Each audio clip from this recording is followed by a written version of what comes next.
Paul Bégin publiait cette année un volume qui raconte sa vie, qui s'intitule « À la recherche d'un pays, mémoire d'un militant ».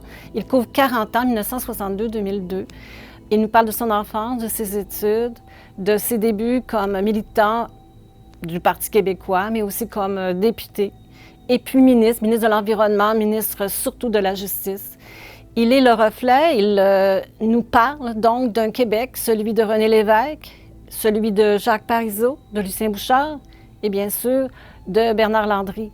C'est donc un portrait très réaliste, souvent même un peu naïf d'une époque et d'une passion, d'un rêve que les Québécois ont essayé peut-être de mener à terme. C'est une autre biographie qui raconte le Québec, mais c'est une œuvre qui vaut la peine d'être découverte parce que c'est une œuvre qui nous ressemble, qui nous parle de ce que nous étions et de ce que nous sommes encore. Nous sortons sur ce qui m'apparaît être une large galerie menant dans un jardin. M. Parizeau se tient en bordure extérieure de la galerie.